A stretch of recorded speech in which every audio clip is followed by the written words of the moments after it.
All right, welcome everyone to Value Investing Live. I'm pleased to welcome our guest this week, Ron Muhlenkamp, the founder of Muhlenkamp Company, which was established in 1977 to manage private accounts for individuals and institutions.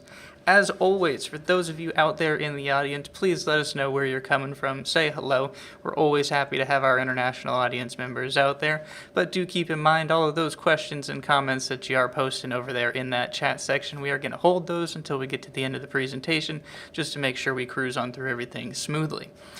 Without anything further from me, though, I will go ahead and hand things over to Ron. We'll jump into his presentation today. And like I said, please feel free to post those questions and comments as we go on through things. Without anything further, I'll hand things over to Ron. Welcome. Good afternoon. First, I'm going to take a little trip down memory lane because I think it'd be helpful to what we're doing today. I got in this business in 1968.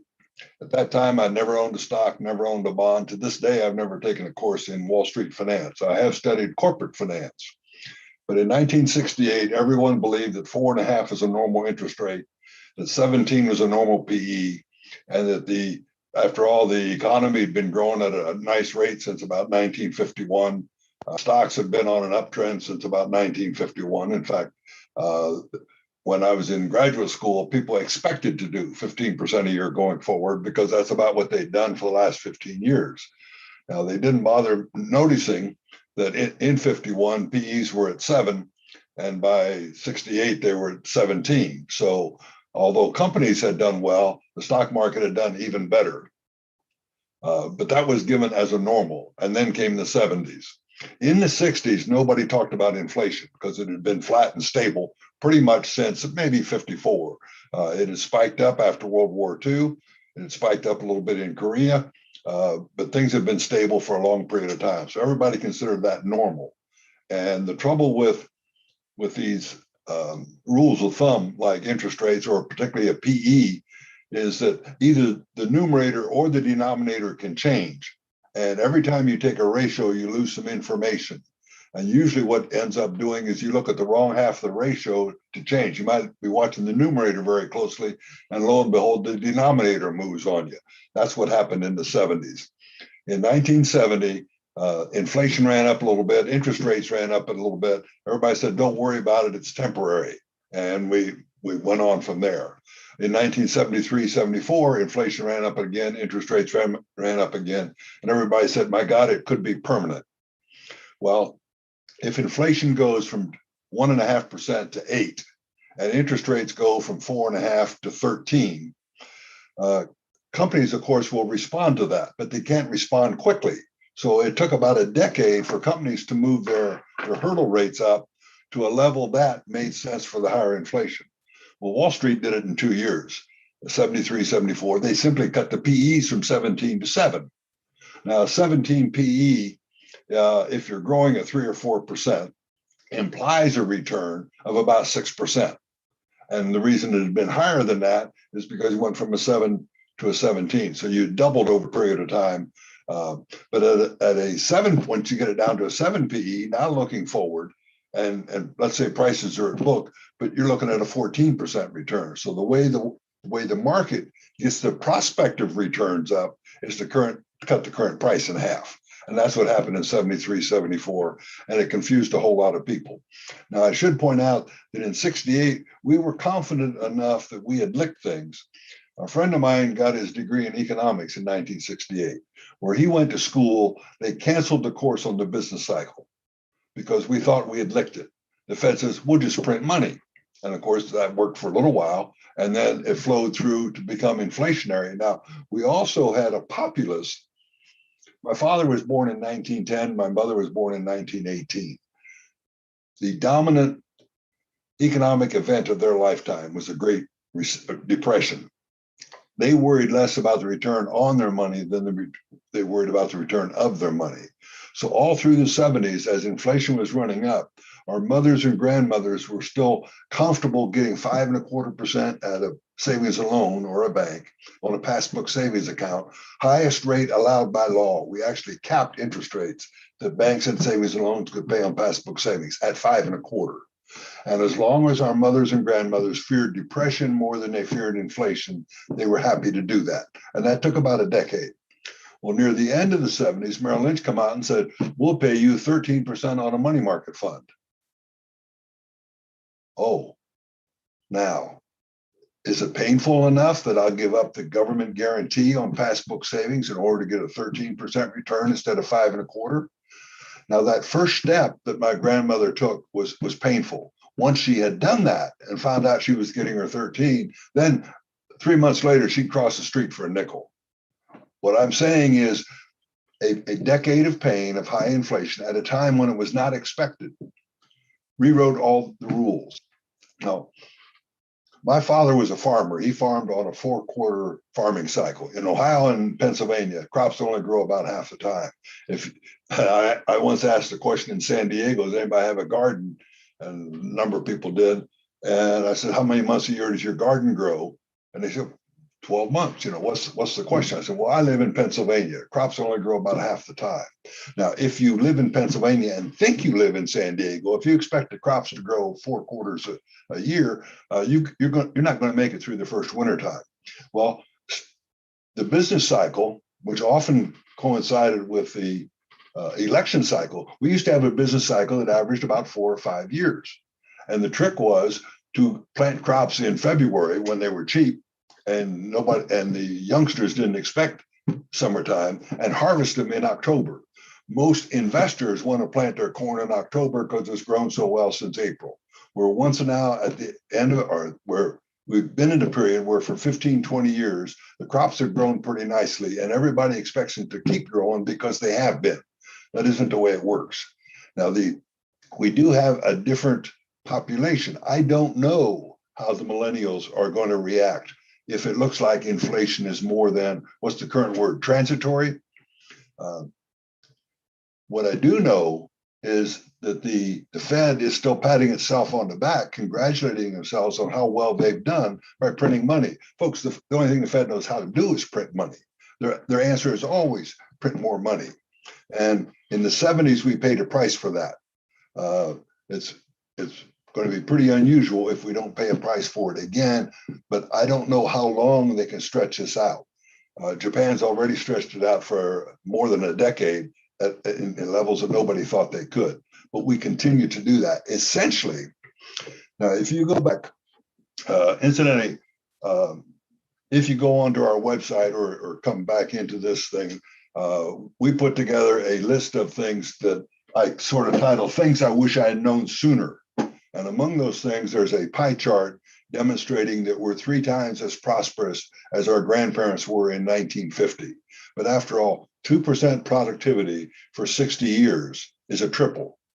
But we literally, on a dollar-adjusted basis, inflation-adjusted basis, we're 3 times as prosperous as our grandparents were. Well, right now, our Fed is shooting for a 2% inflation and 0% interest rates. Folks, that reverses the 2% productivity that we built up. That means that we will cut into our assets. We will cut into our productive capacity one way or another by about 2% a year, and you reverse that process. Now, the fact that we have more capital built up and we have than we did 30 years ago means that we can probably go longer, but it also means we won't realize we have a problem. In either case, you don't realize that you have a problem until you burn through your assets, and by then it's too late. Ask the people in Venezuela. You could, but even just the 2%, which doesn't sound like a whole lot, unless if you're getting 0 on return on your assets and you got a 2% inflation, that eats things up. And so we're looking at they're literally trying to reverse that process, because I think they believe that you can spend your way to prosperity. It has never worked in the history of the world. There's no reason it would work today. You cannot spend yourself rich. You can only invest and produce yourself rich. Anyway, what we learned coming out of the 70s was that when inflation went from 2 to, pick a number, 6 or 7, I came to view interest rates should be 3% above inflation. Long-term treasuries should be 3% above inflation, which is what they had historically been. Now, I now believe that 3% was a combination of 2% productivity and 1% population growth. Okay, so incidentally, GDP in the country looks different than GDP per capita. That's where that 1% population growth comes from. Even though Japan's GDP hasn't gone up much in the last 20 years, their GDP per capita has done about the same because their population hasn't grown. There's really not much immigration into Japan. So what the individual feels is the GDP per capita. What the economists look at is GDP for the country. Well, if your GDP goes up, and by 2016, our productivity had gone to zero. And the economists were saying that going forward, they only expected GDP or productivity to do 1%. Well, if you asked the population, the average working guy, we used to do seminars twice a year, and I would ask people, and 7 or 8 years after the recession in 2009, people still thought we were in recession because they hadn't seen their livelihood improve. That's GDP per capita. Now, the fact that our population has grown by 1%, our economists were saying, the macroeconomists were saying, well, we're growing at 1%. Well, on a per capita, that was zero. And people get pretty sensitive when they don't see their per capita growing. What happened in the 70s was we got to the point where we recognized we had inflation of, pick a number, 6, 7, 8%. Employees were getting raises. If you're a member of a union and you negotiate a raise for 6 or 7 or 8%, you thought you were keeping up with inflation.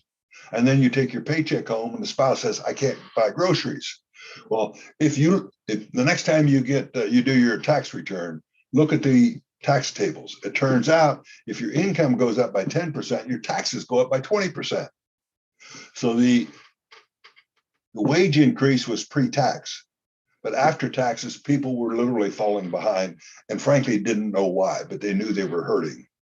Okay, so I no longer believe that macroeconomics exists unless you understand what the rule changes and what you're doing. And I don't care whether it's laws, regulations, or the tax rates, or the money supply, unless you understand how it affects the individual and the decisions that he makes, you're not going to understand what's going to happen in the economy.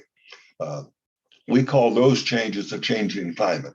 When my mother and grandmother started fearing inflation more than she feared depression, she changed what she was doing.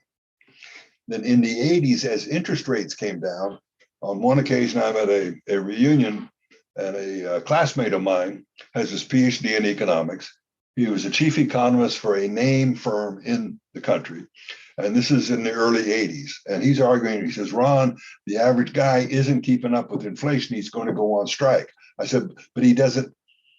You're looking at macro numbers. The average guy, if he wants to improve his position, he can go over to the bulletin board where he works and he can upgrade his job.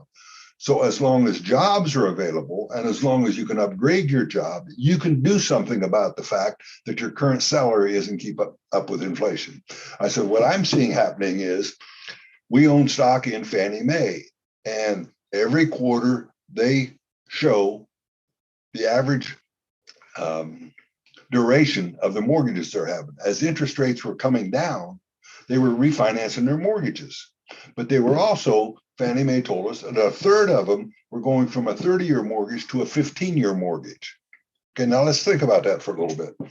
All through the 70s, as inflation ran up and interest rates lagged, the belief was the way you got ahead was to buy a bigger house with a bigger mortgage, trade up on the equity.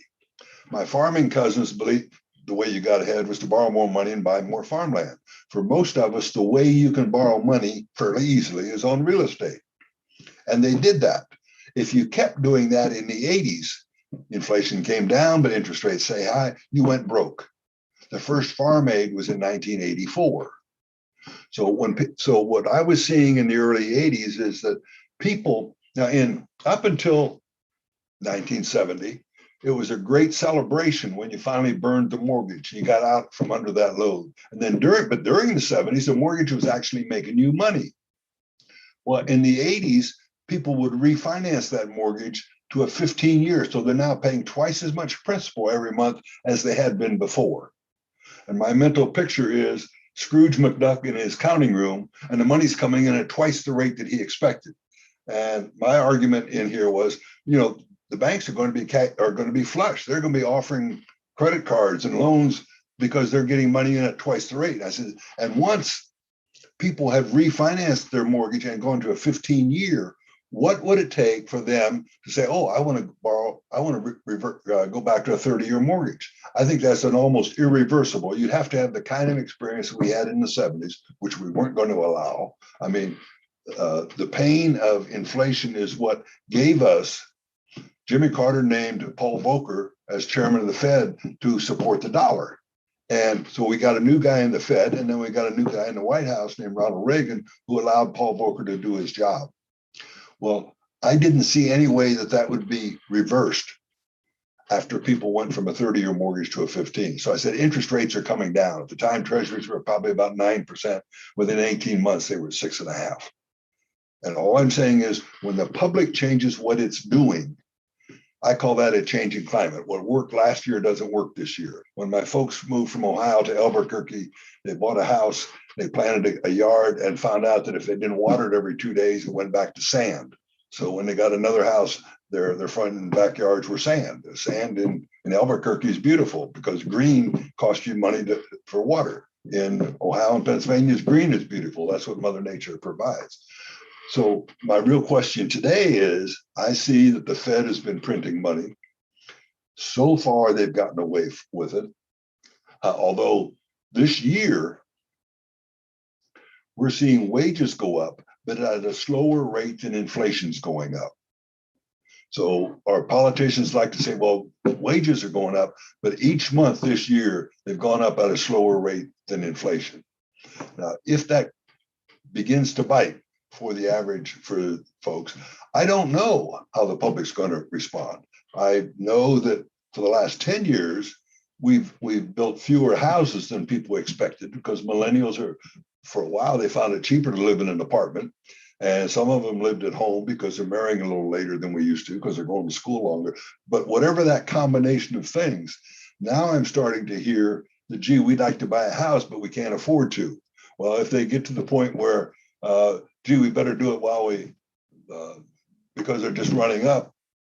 I don't know how that's going to respond. If you can tell me how that's going to respond in investing for the next decade, it's going to be pretty easy. But frankly, I don't expect that. But we all hear that history doesn't repeat, but it rhymes. Well, what I'm saying is, even when the economic numbers look like they're repeating a pattern that was in the past, if you're dealing with a different population, you're going to get a different response. And you can be pretty sure it won't be what it was last time, but that leaves a whole array of things that it could be going forward.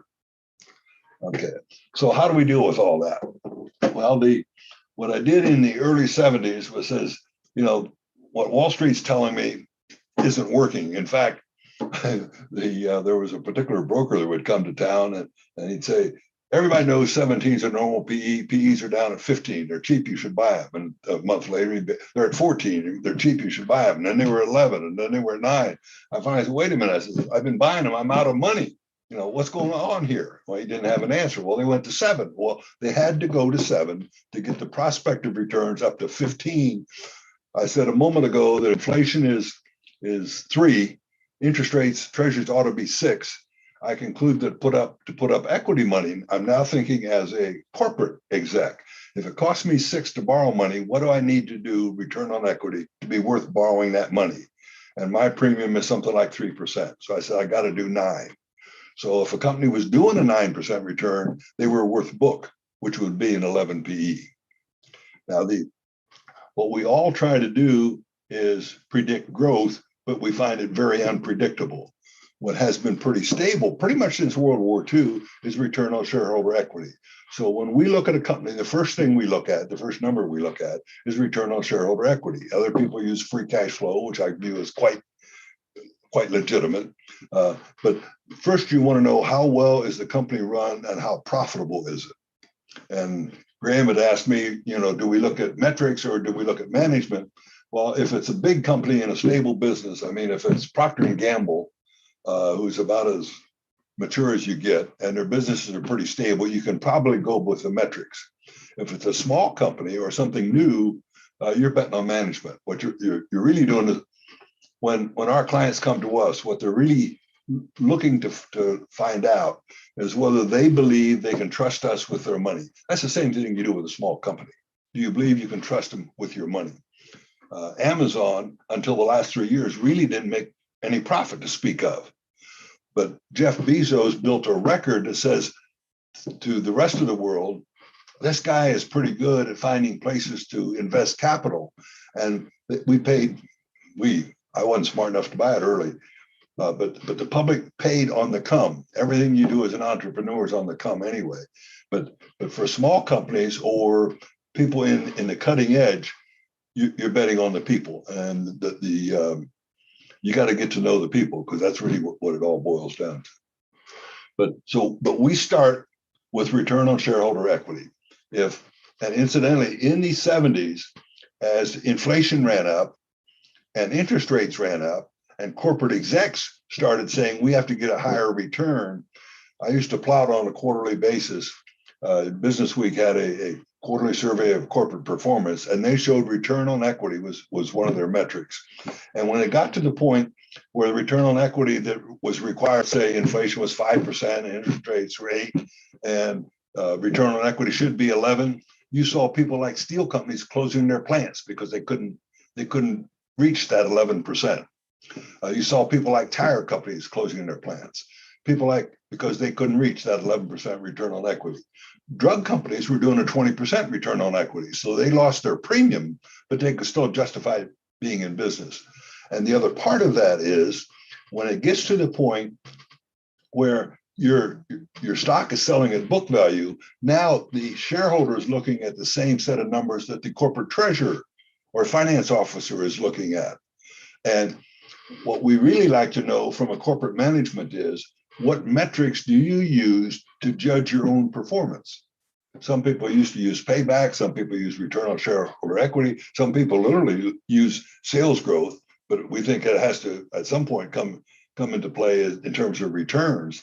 And then our second question is, at what point on that, let's say it's return on shareholder equity. If they say they're shooting for 9%, I'm not interested. They simply aren't setting their things high enough to be competitive in the business environment. If they tell me they're shooting for 15%, yes, I'm interested. Well, then I want to know, at what point how's your bonus constructed? If you're getting a big bonus based on making 10% return on equity, I'm not interested. Your bar is too low.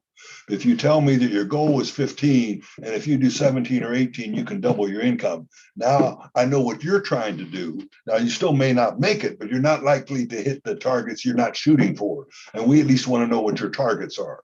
And then we monitor how well you're doing against those targets. Okay. Now, prior to the 60s, stocks were viewed as stocks for the dividends. And literally, dividend yields were higher than bond yields because they were less reliable, because they were farther down the pecking order. In the 60s, as we had this extended growth in the economy, I mean, the US solved production in World War II. And we came out of World War II with ample productive capacity and ample production capability, so that when I was in school in the 60s, the difference was in the marketing. What was sexy in the 60s was people who studied marketing, because they had an edge at selling, because everybody's product was pretty good. We'll cover that a little bit in later. But there's really only 4 things you're worried about in a business. You're worried about sales, whether anybody buys your product, whether you can produce it, whether you can finance it, and for some industries, labor relations. I mean, if you're in the airline business, or if you're in the steel, if you're a unionized thing, labor relations becomes key. But it becomes kind of a rotating thing. And if you want to ask me which is more important, I'll ask you, if you're a sports fan. In football, what's more important, offense or defense? I maintain it's whichever one you don't have. And depending on your business, now there may be a premium on marketing, or a premium on production, or a premium on finance, but whichever one you don't have is the one that's going to come up and bite you. And sooner or later, you need each of those, but it kind of becomes a rotating thing. Well, the And I said we'd solve production. The key was marketing. Well, in the early 70s, the kids had the TV on a Saturday morning. The kids are probably 8 to 12 years old. And an ad came on the TV, and one of my kids said to me, "Dad, is that true or is that just advertising?"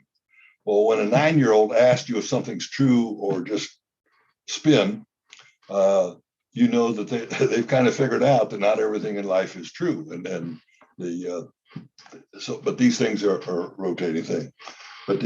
So what we saw happen in the 70s as the required returns went up, the industries that couldn't compete and couldn't earn those returns literally closed plants and things went elsewhere. Now, you may not recall that in the 60s, when Japan was trying to catch up to the United States, they had an outfit, a government department called MITI, Ministry of Technology and Industry. And they were pushing steel mills and autos. Sony did it on his own. Japanese government did not push electronics. And yet what we love about Japan ever since has been what they did on electronics. And frankly, that was a part of their edge in automobiles. I own a Porsche, where now it's an old from '83, and the mechanics are rock solid. But most of the electrics have died a long time ago. You know, my powered antenna doesn't work. My power windows, I had to hotwire them. But the real success of Japan was in electronics. But what the government was pushing was steel and airplanes. By the early 90s, I was told by a manager of a steel mill here in Pittsburgh that all those steel mills that were built in the 50s and the 60s throughout the world were up for sale, because every country wanted to have their own steel mill. Well, sometime later, they all wanted to have their own country airline. He said, but in the last 20 years, they wanted their own electronics. They wanted their own. So nearly all industries have a life cycle. Things are invented, they get improved, they get mature, they become competitive, and they become commodities. And in most industries, they're fighting a commodity battle. So in order to get a premium return or a premium margin, you got to either have a new product or be improving an existing one. Folks, there are 3 ways you get rich in the world. You invent a new product or service, okay? You improve an existing product or services, which is what most established companies do. Or you bring existing products or services to the public at a cheaper price. Read Sam Walton's book. That's all he did. If you shop at Walmart, you cannot buy any product you can't buy somewhere else. All he did, and his total focus, was lowering the price to his consumers, and became the richest man in the world. Well, his family did. For most of up until the last 5 years with Jeff Bezos, I used to ask people who's the richest guy in the world, and they would tell me it was either Bill Gates or Warren Buffett. And I'd say, why are they the richest? There's only one reason. Sam Walton died. Sam Walton's family is worth more than either Bill Gates or Warren Buffett. I'd have to double check that number, but I think it's probably still true. Well, and the only thing the reason people shop at Walmart is to save money. The reason they shop at Amazon is to save time. Now, in this country, we got a whole lot more people with money, but want to save time than we have with time, but have to save money, which is why Amazon's about to surpass Walmart as a retailer. But folks, retail is the world's second oldest profession. And yet the richest people in our economy are figuring out how to do retail better than we've done it before. So in the 50s, utilities were growth stocks. And it surprised me when Walmart became a growth stock. But Bezos has found another layer on that. So just because something you think has become a commodity, that doesn't mean it can't be improved upon. And of course, Bezos has said that at some point his firm will go bankrupt. He fully expects that somewhere down the road, somebody who's probably as bright as he is and as ambitious as he is, but hungrier than he is because he's now fat and happy, will find a way to do it better. That's the way of things. Long way to go about it. But we start with return on shareholder equity. For instance, and then what inflation does, it affects our discount rate. If inflation is 2%, well, let's say 3%. If inflation is 3%, Bonds ought to be 6. I require 9 to put up equity capital. But if a company's doing 12, it's worth a premium. And incidentally, the premium is nonlinear. You can dig into that. There's a book out there with my name on it. Some of this goes through. But what I found I had to do in the 70s and the 80s was slide my price scale up and down as inflation and interest rates ran up and down. And in the meantime, companies were trying to improve their return on shareholder equity, or the equivalent, whatever it is they used for, but that was a gradual process. Well, the market can act much faster than companies could. And it cut PEs from 17 to 7 in the 70s, and we went from 7 back to 17 in the 80s. Of course, now we're at 19 or 20. Incidentally, I don't know any number that you can take as gospel, and my return on shareholder equity gets bastardized when companies buy in their own stock, when they're starting to buy in stock, and it changes their nominal book value. It doesn't change the value of their property, but it changes the nominal book value, such that in many cases we find we have to adjust. We do it by adjusting the book, but one way or another, Philip Morris probably has a 50 or 60% return on shareholder equity today. Well, they're not in a 50 or 60% return business. They're in a very long-term business. But for instance, what is interesting is from a corporate finance standpoint, if your return on equity is greater than your growth, you probably have free cash flow. Okay. If your return on equity is 15% and you're growing at 10, 10 would mean that you got to plow 10% of your equity back in to keep the book value in tune with the amount of business you're doing. But if you're doing 15, that becomes free cash flow. It can either be paid out in dividends or what have you. This became important in the 90s when people like Jack Bogle were saying that growth is income plus growth. Well, but we were seeing that companies were earning more than they were paying out in income or required for growth. That became free cash flow that they could do various things with. They could up the dividend, they could buy in their own stock or what have you. Return on equity to the shareholder is a pretty good basis for understanding what the company's return is. And if you manage to buy and sell at the same price to book or price PE, you will in fact get that return on equity. But because inflation and interest rates run up and down, you got it doubly in the 50s and the 60s, you gave back half of it in the 70s, you got it doubly in the 80s and 90s.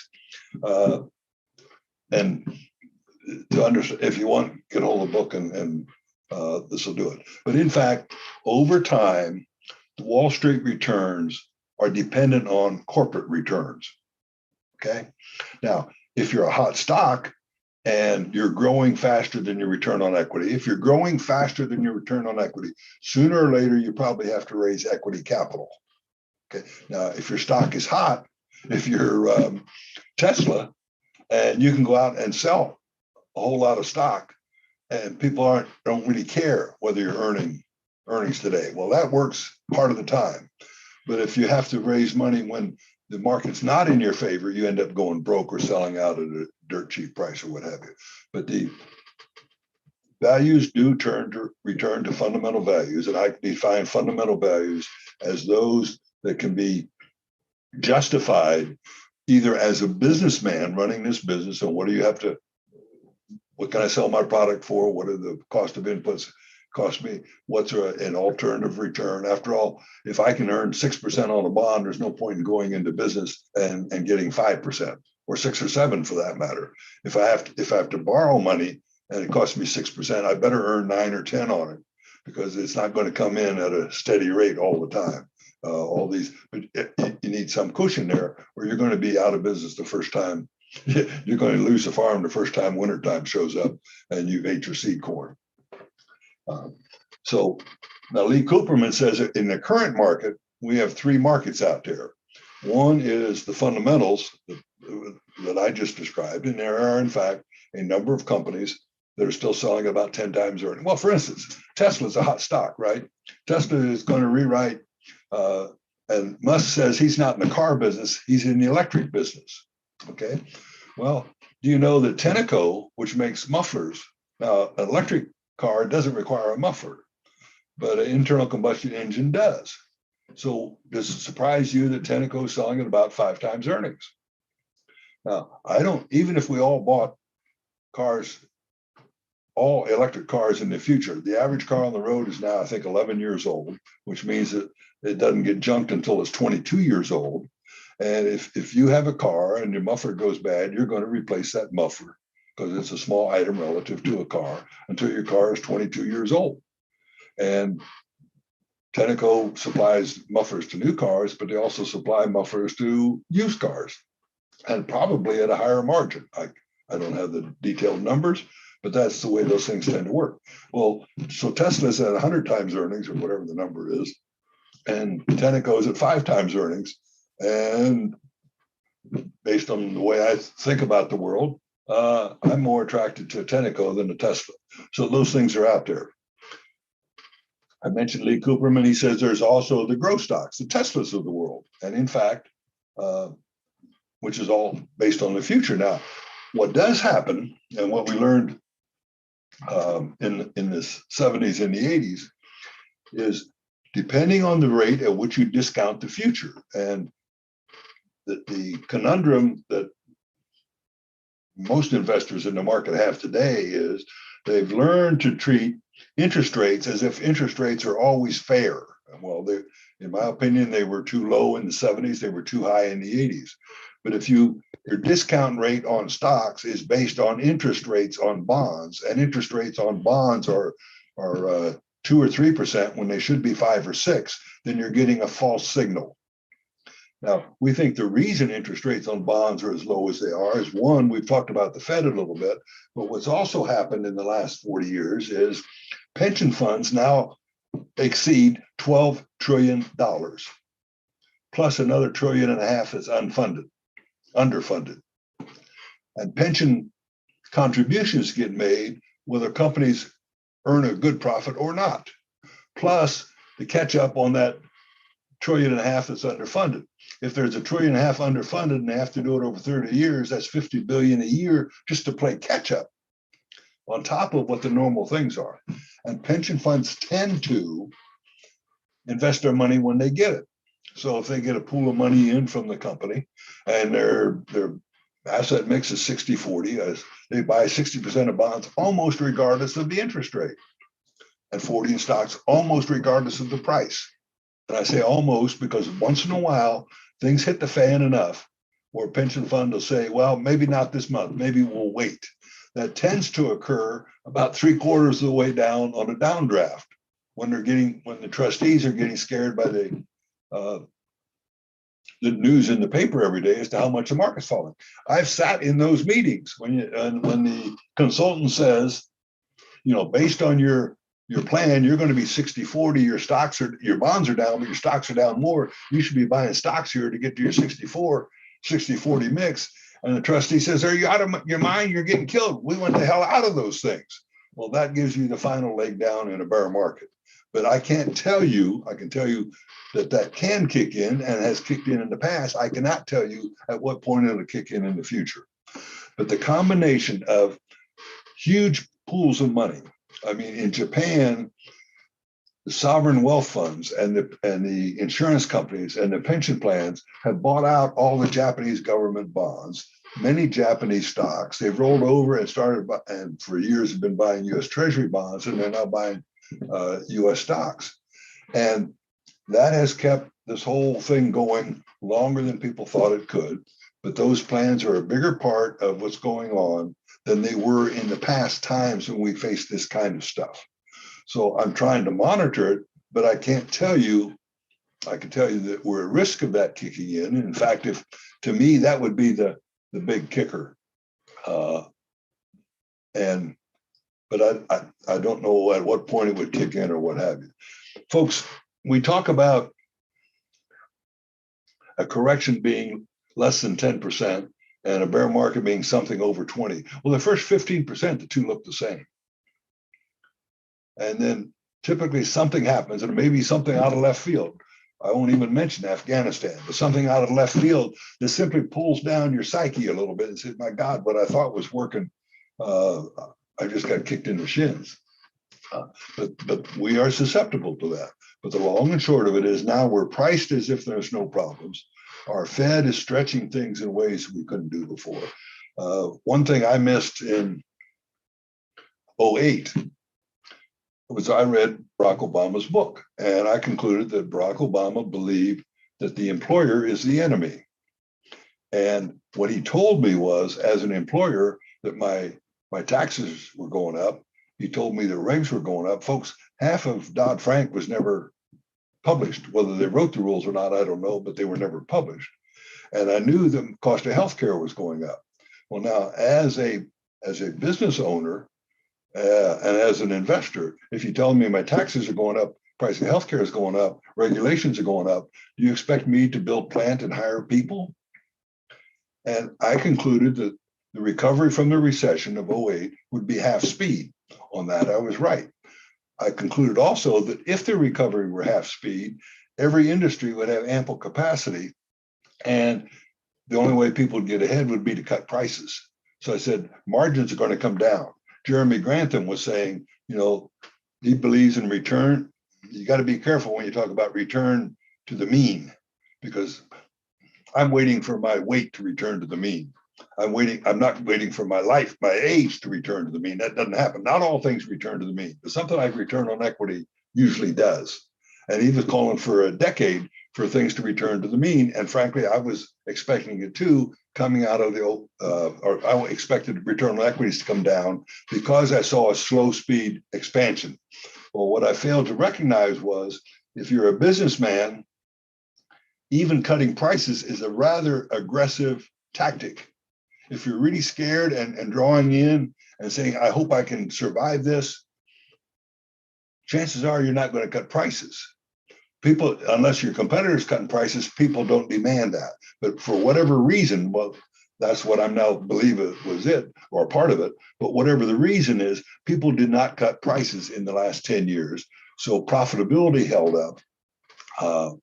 And the market held up, but the premiums that were paid were for revenue growth. In a slow growth economy, what set you apart was if you had revenue growth, and the premiums that have been paid for stocks in the last decade or so were revenue growth. Whether that continues, I don't know. I mentioned one other thing. I said that the Fed was printing money, the pension funds were spending money, intended to spend it. How much money is in SPACs out there? SPACs, a lot of them came out within the last year, 18 months, right? Most of them have something like a 3-year horizon in which if they don't buy a company with that money that's sitting in a broker or in a drawer someplace, that they give it back. Do you think they're going to spend that money even if they don't find a good deal to do with it? Or are they going to give it back? So there's those SPACs out there, and I've lost track of the numbers, but that kind of thing is waiting to buy anybody that they think they can spend money on. So, and one of the questions that Graham had posed is, how much cash do you have? And sell rules. Sell rules when things, obviously we try to buy things below what we consider fair value. When they get to fair value and are fully priced, we'll scale them back. For us, a full position, something like 4%. We had Apple and Microsoft got to 8 or 10% a year or so ago. So when they quit going, when they got to a full position, we let them run a little longer. You tighten up your stops. We don't. The idea of a stop loss is useful. We tighten them up, and you scale it back to a smaller position. If it then rolls over and acts like it's going down, you sell the rest of it. But the momentum has some effect. If you were good at fashions in high school, you will be better than I am at playing trend stocks. Okay, I was terrible at fashion, still am. I am not good at picking up on mental, not philosophical. Anyway, trends. Long term, the markets are rational. Short term, they're emotional. I'm not good on emotional on trends, so I don't play them. If you're good at that, by all means, have at it. But give yourself some kind of discipline to do that. One more thing, and then we'll open up for questions. there's three things that are required to make money in the investment markets. One's a consistent philosophy, and I've tried to give you a little bit of mine. But for some people, it's growth. For some people, it's market trading. For some people, it's value. But you need a consistent philosophy. Then you need a sense of perspective that says, no matter how good my philosophy is, there will be periods of time when it doesn't appear to be working. Coming out of 2000, when all the dot-coms ran, we weren't in the dot-coms, but we were in things that looked like values to us. But as long as the dot-coms were running, all the money flowed that way. Once they started falling off one by one, they came and found things like our housing stocks, which were totally ignored. I think the dot-coms sucked money out of the rest of the marketplace. In the 68 peak, the S&P peaked in 68. And then the smaller things started falling off. The Nifty 50 didn't peak until 72, 4 years later. But by that time, if you were only watching the Nifty 50, you still thought in 72 you were in a bull market. And it surprised the hell out of you when one company had a down quarter and the whole group got hit. They didn't mind when they all ran up together, but I had a boss at the time who was tracking that, and he says, they stubbed their toe. I said, yes, they had one down quarter, the company stubbed its toe, but the stock's down 30%. The investors broke both legs. And the market has a nice way of exaggerating both the upside and the downside, those little differences that are the difference between a stubbed toe and a broken leg. So you need a consistent philosophy, you need a sense of perspective that says it doesn't always work, and then you need the discipline. And none of us ever win the game of the discipline. That's a new game every day, regardless of the other stuff. Graham, have we done you any good? Do you have any questions there that we should address? We do have a couple built up here. I'm not hearing you. Do you have me now? You got me now, Ron? Graham, I'm still not hearing you. Are you able to hear me, Ron? Hopefully you can hear me coming through on your end of things. Well, I'll see what else here I've got for notes that we can talk about. Can you hear him? Yep. Michelle just brought me in. There might be feedback. Can you hear me all right now, Ron? Yes. I'm listening to Michelle's phone. All right. We'll go on a little bit of a delay then here.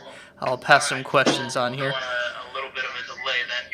Looks like first question we do have coming from the audience from Keith. You still got me, Ron?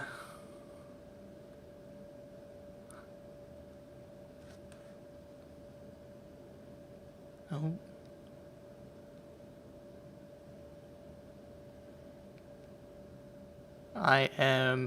It doesn't sound like I'm getting any audio from you right now, Ron.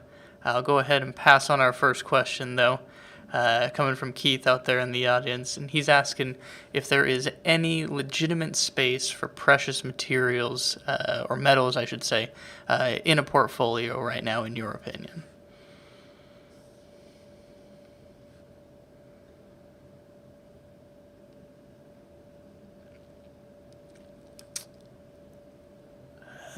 I am not getting any audio from you, Ron, right now.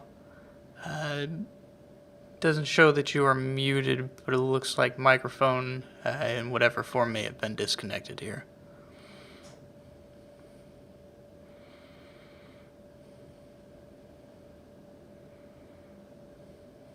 When you start to hear something. Gotcha. I got you now.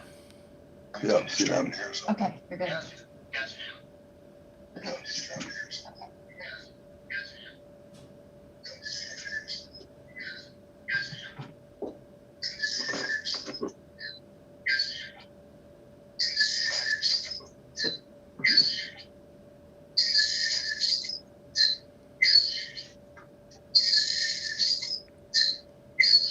It's too much.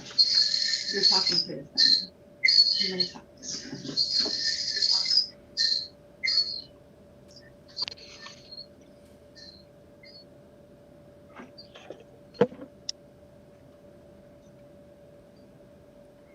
Are you hearing me at all? Nod your head because I'm not hearing you. I do got you. I do got audio from you. If you hear what he says, repeat it to me, Michelle. Go ahead with your question. Michelle can hear you. I can't, but she'll repeat it to me. Alrighty. First question coming through from Keith asking, is there any legitimate space for precious metals in a portfolio right now, in your opinion? I own some gold for the first time in my life. Part of the problem is this time around, a lot of people are looking for inflation. So I'm not finding any obvious cheap things out there. I own a farm, but farmland you can't get the numbers out of farmland. I own some gas rights. You can't get the numbers out of gas rights. I don't find anything out there. So I own some gold, and I never have before. I've always been able to find something that looked good as we went through this stuff. Understood. And the default becomes cash. Understood. I said our full position trust is about 4%. That means I need 25 stocks to build a portfolio. If I can't find 25 stocks I like, I probably shouldn't be fully invested. Understood. All righty. And next question here, coming in from the audience, asking, what is your view of the overall stock market right now, as far as valuation goes, if you were to characterize it?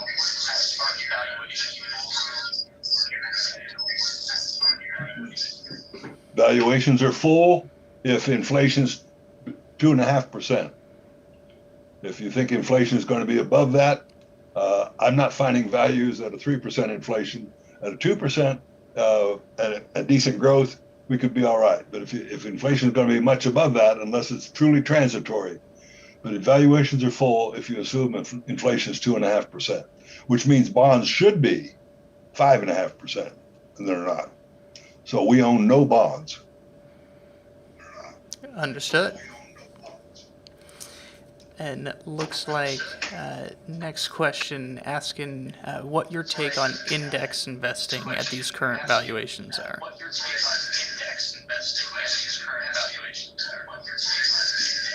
Well, index investing in general, you're buying some of everything. The less you know, the more broadly diversified you should be. And the way to do that cheaply is with an index. The more you know, the more you should specify. I'm never going to suggest that Warren Buffett buy an index fund. To the extent we think we can add some value in terms of picking good companies, we think we can add some value in terms of setting price criteria. We think that being in this business for 50 years, we can add some value in terms of perspective. Okay, so if I can add value on 2 out of 3 or 4 different things, then I add value to the shareholder. If we think we can do that, we've never run a bond fund because the bond markets are pretty tight.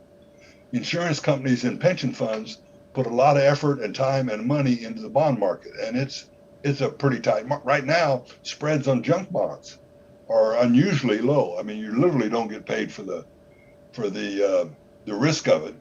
And I'll ask you, or ask the questioner, can you think of a company you'd rather lend money to than own a piece of? If it's a lousy company, you don't want to do either one, right? If it's a good company, you're going to make more money owning a piece of it, owning the stock, than lending it money. Because the job of the treasurer is to minimize the return to the bondholders and maximize return to the stockholders. That's why corporate execs have stock options. Find me a corporate exec that has bond options. It's a contradiction in terms. His job, when in the 80s, when you and I were rolling our mortgages down to lower rates, companies were rolling their debt down to lower rates at the same time. That's their job. So I have a preference on stocks over bonds because I want management working for me, not against me. And even when people tell you that stocks are cheap, incidentally, when they're saying stocks are cheap, they're saying relative to bonds. They're assuming that stocks will normally give you about a 3% return over and above bonds. Okay? If inflation runs up, it kills them both. If inflation runs up slowly, slow enough that management can respond to it, then stocks become a good hedge against that increasing inflation. What happened in the 70s was inflation ran up quicker than companies could respond to it in terms of profitability. So the way the market responded was to cut PEs in half in 18 months between the end of 72 and the middle of 74. Once that was done, you were looking at 15% returns going forward. But it took a pretty good stomach to buy stocks in the middle of 74. Gotcha. I get paid more for my stomach than I do my head. Gotcha. Fortunately, my stomach's been growing. That's good to hear. All right.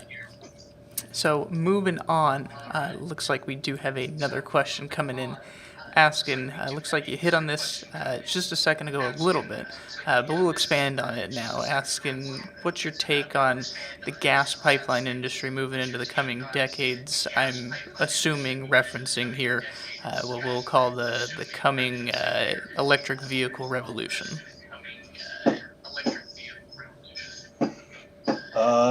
There's an AMLP yields about 4.8%. I don't see anything in the next decade that says we won't continue to use natural gas to heat our homes. The big change in usage the last 10 years has been shutting down coal plants because natural gas gives half the carbon that coal does. People talk about fossil fuels as if coal and natural gas are equivalent from an environment perspective. They're not. Half the country heats with natural gas. A quarter of the country has natural gas stoves in their kitchen. Can you think of another fossil fuel or fuel of any kind you'd have an open flame in your kitchen? When I was a kid, mother, we heated with wood and she cooked with wood, but you made sure the smoke went up the chimney. Well, a quarter of the homes in the country have a range top that burns natural gas, and it's clean enough burning that we've done that all our lives and thought nothing about it. So we also own some pipeline companies, and you can get an ETF that owns those and keeps you from having to file a K1. Gotcha. And another question here coming in, one that we do have relatively frequently in these during our presentations for our guests, asking, do you invest in international stocks? You've hit on Japan a lot throughout the presentation, or emerging markets in general. What are your views on some of these other markets people can take a look at?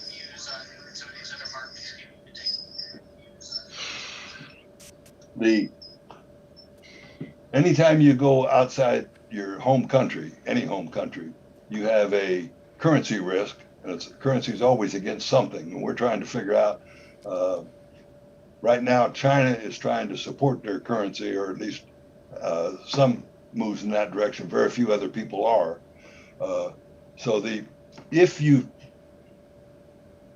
And the other thing that comes into play, we're often told that Americans underinvest in foreign countries.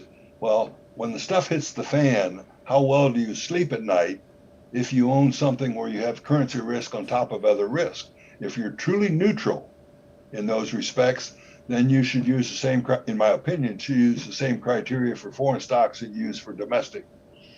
Several years ago, I guess I was on Squawk Box one morning, and we had a conference call with someone who invested in foreign securities. And I asked him, I says, do you use different criteria? Because after all, their bookkeeping, it may be different, their regs may be different, their goals may, Japanese managers have different goals than American managers do.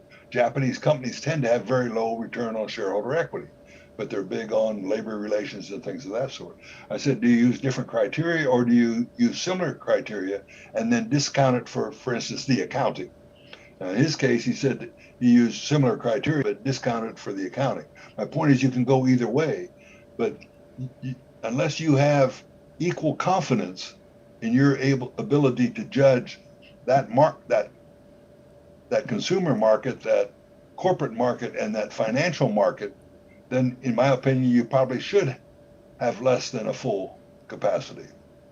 Currently, we own none, but it's because we don't find enough of a premium in the prospective return to offset those increased risk, or additional risk, I should say. Understood. Well, Ron, that is going to round out our questions at this point in time. I want to pass on my thanks for joining us today. It's been an absolute pleasure. Thank you for taking us through that wonderful walk through history. And I know our audience out here is posting on lots of thank yous. Even looks like some appreciation for the nice car there as well. If they want a little bit more on that, at the bottom of our invitation for this, it says some things I would like to have known sooner. All of this I wish I'd known sooner, but then there'd been no point in getting old, would there? Thank you much, Graham. It's been a pleasure. Absolutely. And for those of you out there in the audience, if you liked it today, please take a moment to like, comment, and subscribe. We wish everyone the best, and we wish you the best of luck moving forward. It's been an absolute pleasure.